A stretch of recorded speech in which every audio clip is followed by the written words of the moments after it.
What's up, everybody, and welcome back to the channel, and welcome back to another episode of This Is Who I Am. Today's guest is my cousin Cody. Hello. So we're just going to let him take over and let him share his story with you guys, and we'll go from there.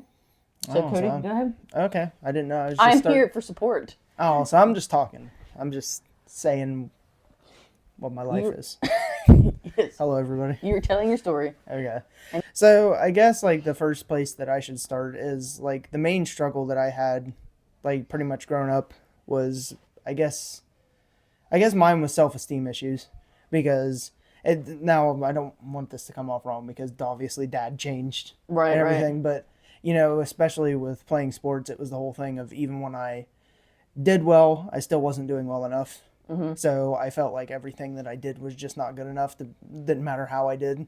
I could have been perfect at what I was doing, but it's still in the back of my head, that constant, coaching from Dad, Yeah. put it that way. It's one of those, you had 3 hits, but you also had a strikeout. Yeah, so it didn't matter what I did that was good. The only thing that got focused on was what I did wrong. So that was like my major issue that led into other issues because it was self-esteem and depression was my major struggles throughout high school. It was the whole thing of I never fit in. So like my dad growing up, my dad was a extreme alcoholic, and there was nothing physical abuse, stuff like that, but he just his mood, Right. like when he was drinking, you never knew what side of my dad you was going to get. Now afterwards, after he drank, the morning after, he was just always angry. But it was that thing of I felt like I could never live up to what my dad wanted for me, and he didn't mean to do that. That was partially because of him being an alcoholic. Right, yeah. He had that anger no matter what was going on. So, I was struggling that, into high school, I think we went to high school, 7th grade is when we started going to high school, but it was around that time. I never felt like I fit in because I always told, everybody like after, high school was over with that I didn't have a group that I fit into because it was the whole thing of I played sports, but I didn't like hanging out with the people that I played basketball and baseball with.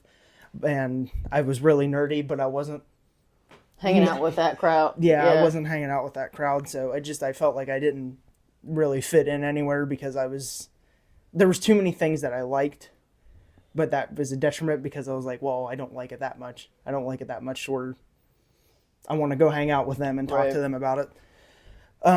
But I think it was Robin Williams was the sad clown thing that he was talking about.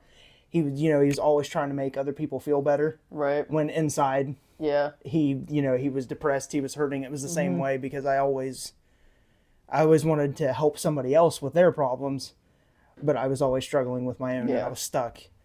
So it was a thing of, most guys talk about this all the time, but I was taught feelings stay inside. Yeah. You don't cry. You don't do any of that. My dad always said, if you cried, I'll give you a reason to cry about it. So I held everything inside, and that is one of the most unhealthiest things that you can do. Oh, yeah, absolutely. Because what this ended up leading to was I think it was either 14 or 15, and me and my dad went hunting, and I literally had my shotgun that I had inside of my mouth, and I was literally going to shoot myself, and I ended up just thinking about what it would do to my mother. That was the first thought that came inside of how devastated that she would be. So I believe that God, implanted that thought because that's what kept me from doing it. Yeah. And I've told people this multiple times, like the last time because I went practice shooting beforehand and I didn't clean the barrel of the shotgun properly out. So I literally could taste like gunpowder and smoke in my mouth. And that's something that has stayed with me the entire time. I've never forgotten that because that was just a reminder of how close that I was about ready to do that. So like depression was a tremendous thing, and nobody thought I was dealing with it. It's the thing. when I eventually talked with, I think mom first is who I talked with. She didn't know any of that stuff was going on because I didn't tell anybody. Yeah. You don't. That's what our family did. You don't express feeling. But I had so many demons that I was battling, and I just didn't know what to do about it. And thankfully, that happened. And then I was hanging out with my cousin Wade, and they started going to the youth group thing that they were doing where we just played games. Yeah. But I started doing that, and then eventually Diane, his mom, had asked me to go to church with them. That's actually the building that we're in right now, surprisingly. Yeah. But we went to church a couple times. She kept trying to ask mom to come because this was a time where we wasn't going to church at all. Mom and dad used to go to church, backslid, so none of us was going to church at the time. And then mom ended up going to church, and then Greg ended up going to church, and then eventually my dad ended up going to church, and we all went to church together, and life kind of turned around. Depression is still, I don't want to sugarcoat it. I mean, depression still happens no matter what you're doing. Yeah. But it's the whole thing now of, once I got saved, I know where I can turn to now. It's the whole thing of there's nothing wrong with having those thoughts because that is normal human. Yeah. We're human beings. Yeah, I think at some point, everybody, at some point in their life, whether they're young or old, that thought happens once, how many ever, at least once with everybody. Exactly. Depression just hits everybody because it can be for thousands of different reasons. I mean, losing family members and you getting depressed is completely normal. That's a normal emotion that happens, but with going to, us going to church and me getting saved, it's the whole thing of you don't stoop in that emotion anymore. Yeah. Because you realize that it will get better. There's better things along down the road, so you don't stay in that mindset. And it gets hard. It gets hard. It's one of those, it's a bad day, not a bad life. Yeah. And so I've had to kind of remind myself of that, pretty much on a daily basis sometimes, especially in the really, really hard days. No, yeah, that's the thing is, I did something and it seems like it's cringeworthy, but honestly, it helped me because sometimes you need constant reminders, of just things. Yeah. And I think what I put is I did the scripture, if I can do all things through Christ who strengthens me, something like that. But literally, it was not fancy. I wrote it. Yeah. I took a piece of paper and I literally just taped it to my wall to where when I got up out of bed, that was the first thing that I saw. Yeah. And I told mom, I was like, reading that and having that constantly in my head did help. It's small things that actually can help. And being reminded when you wake up in the morning of, okay, well, my life did change. I don't live, in fear, depression. I don't live in those things because I know that there's more ahead and, Jesus died. God saved me for a reason. And it's just that thing of that it's hopeful. Right. I guess is the best way to put it. It's hope. So I'm going to ask you this because I know everybody's different when it comes to when they have those, those dark thoughts, those depressive thoughts, those suicide thoughts, all that stuff like that. And I know everybody's different with how they deal with that before Christ. Yeah. Because, even with Christ, people deal with it differently than others. So, for me, for example, when I would have those thoughts and all that stuff in my head, my escape was to write it out. No matter how dark the thought was, no matter what it was, I would always write it out on paper. Yep. And I use that in some of my writing, to be more authentic to people, so people can know that this, you've been through it, you've went through it. This is, real emotion. Exactly. So how I use writing to get out of my own head, was there anything that you used to get out of yours? Yeah, surprisingly. And mom actually found these when I had moved out, but I wrote songs a lot. I wrote them a lot, and that was a lot of them was very raw emotions of how I was feeling, and that was kind of another thing of I think what mom like what made Mom realize. She was like, oh, This crap. yeah. He actually, because I didn't tell anybody about that. I just had a notebook that I just wrote a bunch of songs in, because that's something that I actually wanted to do for a while. Is I wanted this. I want to be a metal singer. And he Because can sing, despite what he says. I can't. He can. I He don't just know why doesn't do it everybody in front says of that. people. I can't do that. Like, it was, I was writing down exactly how I was feeling, and like I said, there was some stuff in there that got very raw Very and deep. Yeah. Because I'm not trying to joke about that. Like I said, I was at the point of literally having that gun in my mouth, Yeah. and I was ready to just be done with everything. Yeah. But that's the thing of things that happen and things that you deal with, even though they are bad and they're dark, can be used for a good purpose. Absolutely. And that, I showed some of those, that writing to Greg, Mm-hmm. and he wasn't like off playing it, but he was like, this is stuff that I've heard, Yeah. from people that are singing and struggling. And I was like, that's why. I was like, that was the only way that I knew how to get it out there, because I couldn't talk to anybody. Right. I didn't, I've never drank. I don't Yeah. smoke. I've never do drugs. I never get drunk. I'm saying I didn't turn to that. That was not oh, I'm sad. Yeah. I'm going to go drink. Like, that's not what I never have done that in my entire life. But there was no, I don't know the best way to put it. Like, there was no, like, substance escape. That's the best way that I could put it. There was no substance escape. I would play games. I would watch cartoons that I liked that, would try to make me feel better. Like, they would make me feel happy. But it was the thing of, I mean, it's just like, it wasn't a drug, but I'm saying it's just like any other drug. You watch that, you're happy, and then as soon as it's over with, everything goes exactly the same. I mean, you could say it could be your drug, because it was something that you used in that moment to try and feel something, to escape something.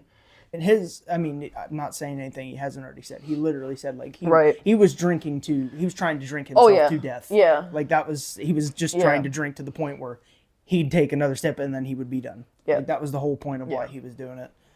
But yeah, the thing is that's what a lot of people don't want to hear. And I know this is going to sound bad when I say it, but, like, it didn't get to the extent of me wanting to harm myself again. But once I got saved, like, stuff did get worse. Right. Like, I'm not going to sugarcoat that, because now you're trying to live your life in a different way, and you're trying to live for God. So now you're going to be attacked tenfold. Yes. Because the thing is, like, I talked straight to Greg after this had happened, but, like, I was already depressed and I was already sad. But I was asleep, had nightmares about killing myself. Like, I had dreams about that. And the first thing I asked Greg, I was like, I'm sad, but I was like, I haven't thought about that in, since that. Right. And then all of a sudden this just came out of complete nowhere. And I realized, now that was an attack. That was the whole, that was supposed to be a stumbling block. Right. That's what that was supposed to be. Yeah. But that's what I'm saying. I had that come against me again, but that's when you talk with people, you pray, ask people to pray with you. There's solutions now for that. It's not a bad solution like drinking, drugs that numb it for that period of time, and then those thoughts come right back. It's that whole thing of, I'm putting up that barricade of, I'm saved. Yeah. I'm loved. I know this is not me thinking this. Right. Yeah. I am having this implanted in my head to try and bring me down, but I realize that, God is much bigger than that, and that's just the thoughts keep coming. But you keep putting up that block. It's like the obstacle is always going to be there, but now there's a different source of overcoming the obstacle. Exactly. And getting over it. And like, I have a T-shirt that says, the presence of an obstacle doesn't mean the absence of God. Exactly. And exactly, that has probably been some of the best advice I've ever been given, and it's from a T-shirt where I work. Yeah. Not that I haven't been given good advice elsewhere, but it's just that one has really like kind of like spoke to me with Well, with sometimes different things. it's small things that I feel like sometimes are just the best things, honestly. Like, I mean, someone can tell you that 50 times, but, you're at work and you're doing your normal daily routine and you see that, and then You're like, the oh. thought finally, like, Yeah. clinches on, and you're like, yeah, okay, I understand that. Yeah. Yeah, I get it now. But, yeah, that was my main struggles, was a lot of self-esteem issues and depression, because, thankfully Dad changed his life around. But, it was the whole thing of I was constantly being told by somebody, well, not being told, but, I go, well, Dad, I hit 2 line drives. I scored us 3 points, 3 runs, but you missed that left field catch. And that's what was focused on, And is, well, you did that wrong, not all the things that you did correct. You had that one mistake, and that's all that's going to be focused on. So, that was the whole thing of, like, I mean, Brittany knows this. Like, I mean, I feel like everybody knows this, but, like, I still, to this day, like, I will say sorry for absolutely no reason. Yeah, I do too. I can't help that. I do too. Yeah. It's the whole thing of that self-esteem problem. I'm like, oh, well, please don't be upset with me. I didn't mean, sorry. And I didn't even do anything. Yeah. But it's, that stuff is instilled, and there's things that you can overcome, but that's something that, I kind of had to, I'm trying to think of the right word. Like, I had to realize that, there are certain things that was done when you were a kid. It will affect you later on in life. Like, it still will. Yeah, absolutely. Because there's those little psychological ticks. The traumas. The trauma stays there. But it's the whole thing of realizing there's more to it. Yeah. That's just what I want to get across, is it's like, I still get upset. I still get sad. Yeah. There's still self-esteem issues, but it's the whole thing of the solution is bigger than the problem. Yeah. I don't focus on that anymore. There's times that it's rough and it's harder than others, but absolutely. I just know that there's more to it now. And that solution is either a permanent solution now or it will be later. Yeah. That's the thing. No matter when it happens, it will be a permanent solution when it happens. So, yeah, because it's one of those, when you talked about, like, with your dad, like, Dad, I hit 2 line drives, I did this, I did that, but he's focusing on the strikeout. Yeah. That's how the enemy does with our walk. God will be like, okay, well, here's the thing, let's say, you prayed today, you prayed for somebody. You prayed for somebody, you read your Bible or whatever it may be, all these different things that are, for good and for God. But Satan goes, well, you let out a curse word that time. That's what I was about to say. Or you let out, or whatever. You did something small or whatever it may be. And instead of focusing on the 5 or 6 good things that we did that day, we focus on that small, minute, little thing. Yeah. And we dwell on it because Satan keeps pounding it in our head into where everything else disappears. And it's very hard to get back to that spot and to that place where you can focus on all the positives and you can focus on all the good things when you're being hounded by all the small bad things. Exactly. And, that's a thing that people don't understand, especially people that are new. We've learned this now, but like, a thought is just a thought until it is acted on. Because that's one of the things, like, as soon as you get saved, like, you're going to be getting hounded by thoughts. And like I said, that dream, I was like, Greg, I haven't thought about that in years. Why did that all of a sudden come up?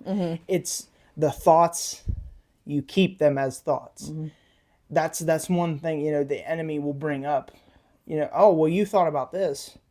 You thought about this. You thought about this. Yeah, you must not be saved. You must not. Yeah. But it's the whole thing of you didn't act upon it.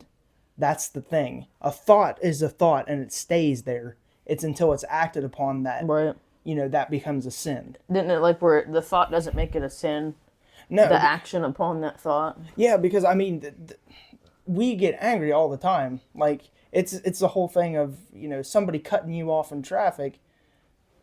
The thought stays a thought. It's when you say something. You're going to get angry. Like, that's normal. That's human nature. That's human nature. It's normal, but it's the action that you take afterwards. Yeah. But, yeah, so it's it's just, that's something that people need to realize, because like, I guess like some people would hear that, like what I've been saying, and they'd be like, well, that doesn't sound any better than what you was before. And it's like, but it is, because like my heart's not hurting Yeah. like it was before. That was the point where like you can be so depressed that literally your body is aching because of how much pressure that you have on yourself. Yeah. Like, goodness. It's like the weight of the world is just like sitting on literally sitting on you, and you can feel it. You know, Dad said that he's talked about the whole thing of like pulling teeth or pulling snot. You know, you feel it come back, clear back behind your throat when you get saved. That's literally how it feels. There's such a pressure on your body when you were missing, you know, that God-sized piece that's in your heart. You just feel different after you get saved, and that's the thing. You need to, I'm just saying this for the people that might watch this. You need to check yourself when that feeling comes back. Yeah. That's the thing. If the thoughts are hounding you so much that you feel that you're literally feeling like before you got saved, that's when you need to check yourself. That's at the point where you need to be praying and be like, repent. Yeah. Change my life back to how it was before, because I feel like that's just a good indicator of how you know where you are. When those thoughts are coming back, your body still was not how it was before, and you can push those thoughts out because you know, okay, well, I have my permanent solution. Yeah. But when that peace feels like it's missing again, and you're feeling that weight on your shoulders again, that's when you need to talk with somebody. That's when you need to repent. You know, ask God to change your life back to how it was before, because there's things that can happen. There are things that can happen, but that's the thing. You just got to remember, you're going to continuously have those thoughts. That stuff is going to come back. It's just how you choose to deal with it after you've been saved. Yeah. That keeps your heart pure and keeps your soul up. Yeah. And I think that's like the biggest like misconception when it comes to Christianity or Christians, is that people tell you once you get saved, your life is great. Yeah. All your problems go away. Everything disappears. Everything's roses and all this other stuff. And that is the biggest lie that anybody could ever tell you when it comes to walking with Christ. Yeah. But life happens to everybody, whether you're saved or not. Like, you don't avoid that. Like, you can't avoid things happening in your life. It's just going to happen. Yeah. The only difference is when you are saved and you know who God is and you know who Jesus is in your life, that is the difference. Yeah. You know that when these things happen to you, there is somebody that you can go to. And things might not happen as quick as you want, but they'll happen the way that God needs them to happen, or how God wants them to happen. Exactly. And that is a very hard lesson to learn. Yes. But just because you believe in God, and because we believe in God and we believe in Jesus, does not mean our life is easy. No. And like, we're going to be straightforward. Like, just because you're a Christian, life is hard anyways. It gets harder. Because, like Tim even says, now you have a target on your back. Yeah. And we're not saying this to deter people from coming to God, to know who God is. It is still the best decision that you could ever make. It is the best decision ever, because I felt like the first time when I accepted Christ and it sunk in and it clicked, it was like one of those feelings that I felt like I could breathe again. Yeah. And I still had the problems that I had before, but I knew how to deal with it. I knew how to go about, you know, fixing those problems. And because we can attest to, we've tried everything else and it don't work. But just because you believe in God and you believe in Christ does not mean your life is going to be perfect. No. It gets hard, it gets difficult, because now the enemy's going to try to get you back to what you used to be. Yep. Because when you accepted Christ, he lost you. Which means he's going to fight 10 times harder to try and get you back to where he was before. Yes. Surround yourself with somebody that understands, I would say, what God is. Yeah. And it don't matter your denomination. Mm-hmm. It's the whole thing of, have those people around you that goes, yeah, I've been through that exact same thing. I am a follower too. And, you know. with like-minded people. Yeah. It's just the people that know it's people that still have a Christly background, but also have went through the same things that you've went through. And a biblical background. Yeah, because we've talked about this before, and it's not discouraging anybody. Right. Because God can do whatever He wants, Yes. but as humans, if you've never tried to kill yourself, don't try to tell me how to deal with my depression and suicide. Yeah. Because they can't offer, I'm sorry, but they can't offer you solutions as a human because they've literally never dealt with that. Yeah. I've talked about this before. I will help you in any way that I can in the normal sense. Like talking with you, taking you out to eat, praying for you. Like that stuff is just common things that you should do, but don't try to be like, well, but I'm not sad. I've never been depressed, so you shouldn't be. Like that does not work. Yeah, and if you haven't been, if that's something that you have never had to go through or never dealt with, be very, very thankful that you haven't had to deal with that. And I can say this for the both of us because we, in a sense, I mean, our stories are different, but as far as like the depression and, the suicide stuff like that, it's pretty similar. Yeah. And we have been to the deepest, darkest pit that you could ever think of in our own way. Yeah. And I can say this for myself. We can think we have been helping ourselves out by doing whatever, and we've just been digging ourselves deeper. Yeah. And the only time that we have come out of it is whenever we gave our life to Christ. Exactly. And because He is the only one who has the strong enough hand to pull us out of it.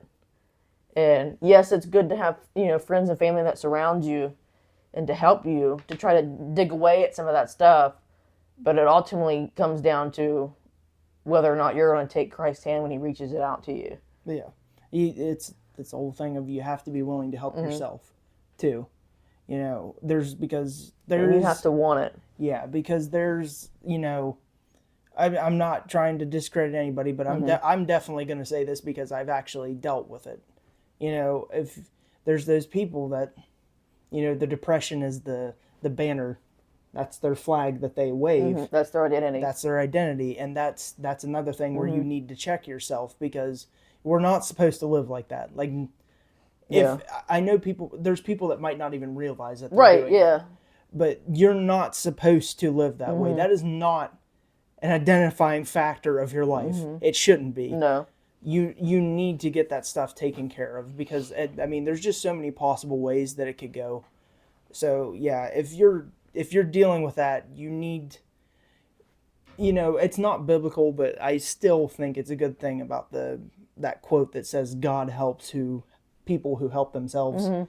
It is true to an extent because God can do whatever He wants, but He's a gentleman. He's not going to force you to do anything. Exactly.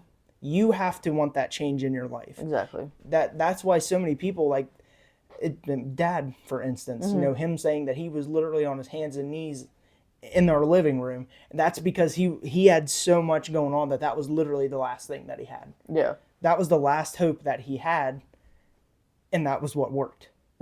Because things happen, but that should not be your last hope. Right. You can get this stuff taken care of way beforehand before it gets out of line. That's ours.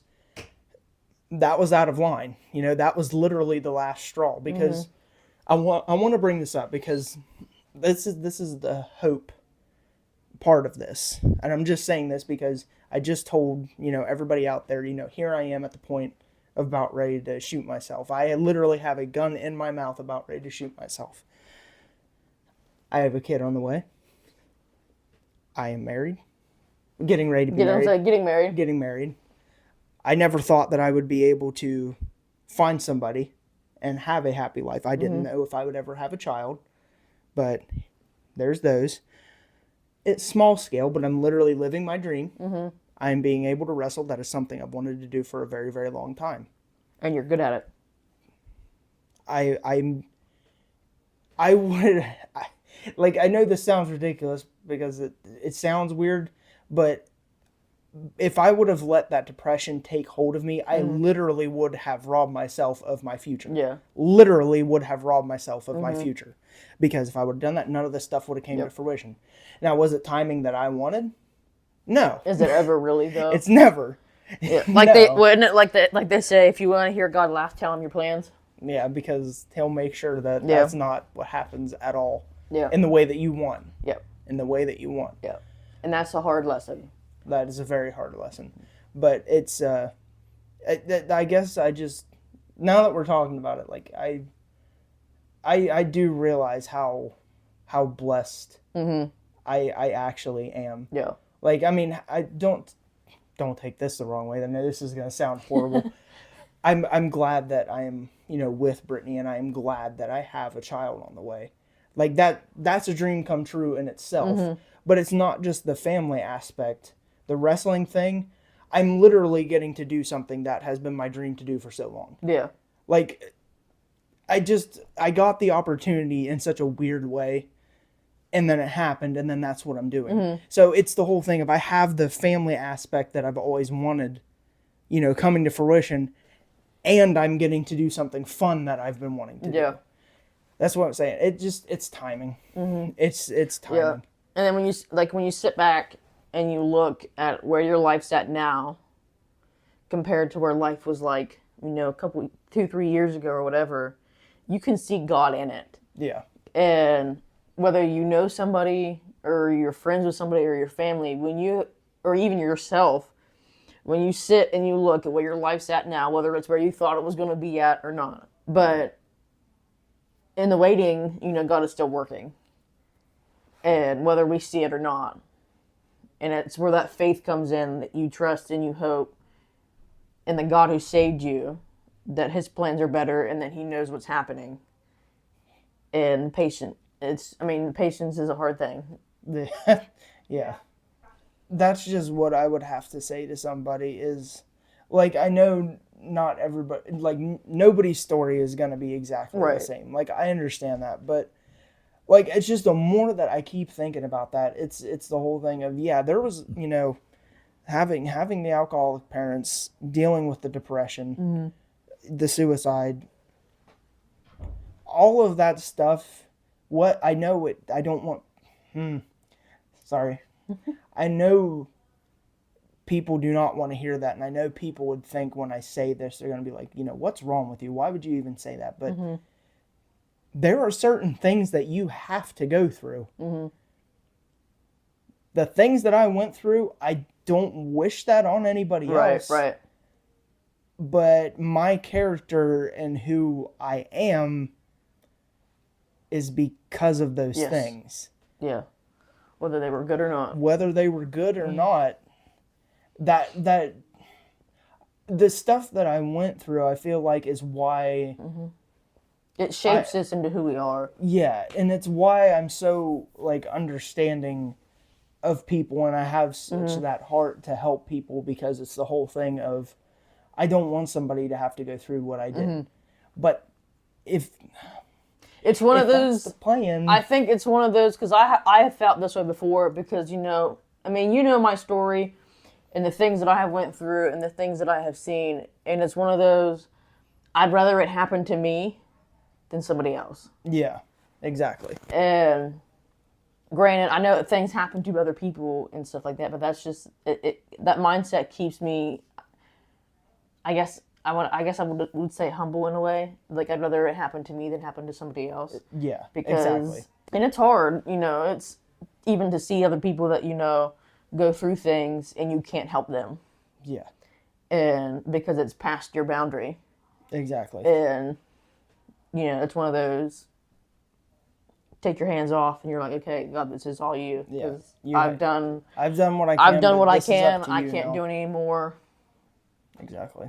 But yeah, so, I mean, that's just what it is. Like, I know there's probably so much more. Like, there's the things that, sometimes your mind pushes away because you're purposely trying not to remember things. Yeah, you suppress it. You suppress those. And I know I have those too. But I'm just saying, like, just depression and the suicide stuff is a very real thing for the people that have like genuinely Yes. experienced it.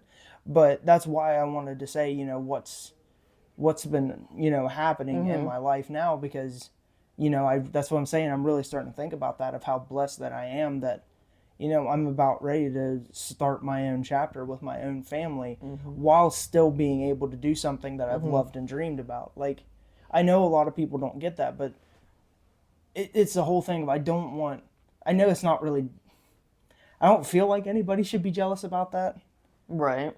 but I wouldn't be jealous about that because of the stuff that I had to go through. My stuff with Greg. Like, if anybody's jealous about that, if you actually had to see what Greg went through to get where he was at, you would not wish that you had what he had, because it's one of those, that's not my story. It's one of those be careful what you wish for type of things. And because, I mean, if people, it can be very easily, if you're jealous of what I have, or if you're jealous of what Cody has or whatever, by all means, you can go through what we went through to get to it. But that's when the series of choices. I'm trying to figure out how to word it. They want the fruitfulness of it, but they don't want the labor.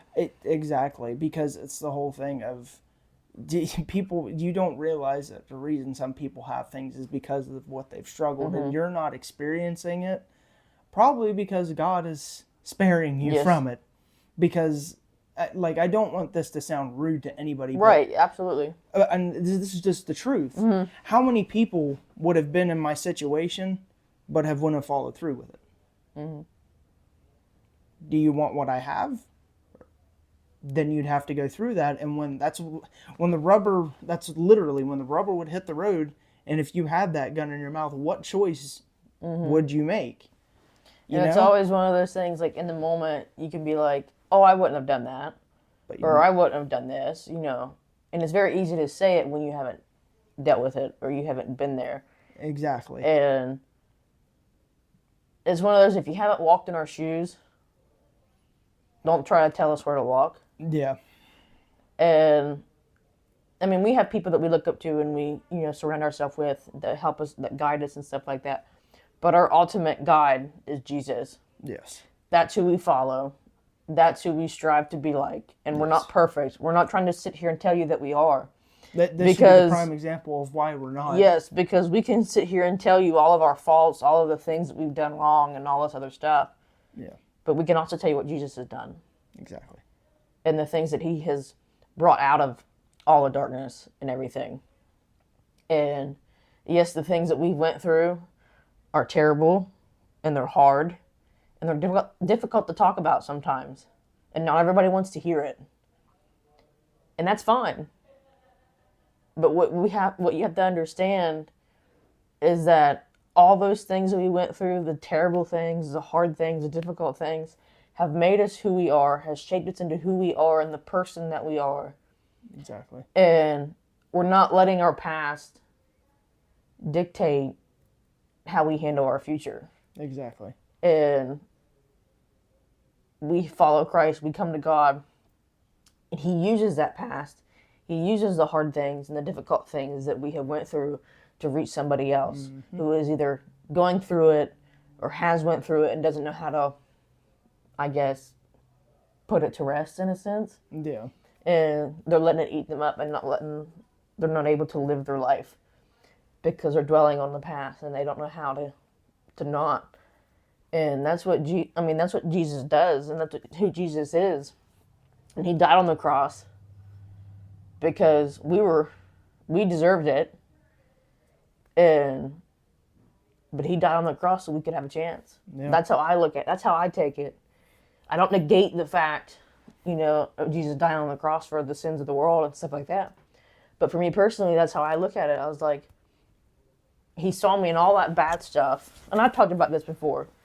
But he saw me in all that bad stuff and the things that I was doing and the hurt and the darkness that I was in. And he said, I don't want to see her like that anymore. So I'm going to do this to give her a chance to get out of that. And she may not even take it. but I'm going to do it anyways I wanted to have because the option. of the love that I have for her and for everybody else. He died for me just like he died for you. And it does not matter what you've been through, what you have dealt with, or what you're dealing with currently, or what you're going through currently. It does not matter. You are never too far gone for Jesus to reach his hand out to you. Exactly. You are never too far gone. I don't care what anybody tells you. You always have a chance. Yeah, you literally have a chance until you're put in the ground. But don't wait until tomorrow. But don't wait, because it's just the whole thing of like, I guess I would have to ask, like, why would you want to sit and have that on your shoulders anymore? Mm-hmm. Like, get rid of it. Like, that's, I know it. Well, it's not that easy. It's not that easy. It isn't. It's a healing process, but the initial choice is that easy. You ask Jesus into your heart, and that's all that you need to do. We'll put it this way. You have chains wrapped around your hands, and you have somebody standing in front of you with the key to unlock those chains and to drop those chains off of you. Or you can tell them to do it tomorrow, when you can have your freedom today. That's a good idea. We'll put in that. But, yeah, so that's, I didn't get into everything. That's the short version of it. But, like... But you said what needed to be said. I said what needed to be said. And, like, that's what I want to do. Is I hope that offers hope to somebody. Because I could have ended my journey right then and there. But God had such bigger plans for me, just like he has for everybody. So that's my hope. If one person was able to hear this and go, well, I've dealt with a similar thing, it gets better along the road. The great things in life are worth struggling for, because you end up where you want to be. Yeah. So, but that's where God wants you to be. Where God wants you to be. But that's all I have to say. But my name is Cody Mendenhall, and this is who I am. Thank you guys for watching. Thank you guys for watching this episode of This Is Who I Am, and we'll see you in the next one. Love you guys. God bless you guys.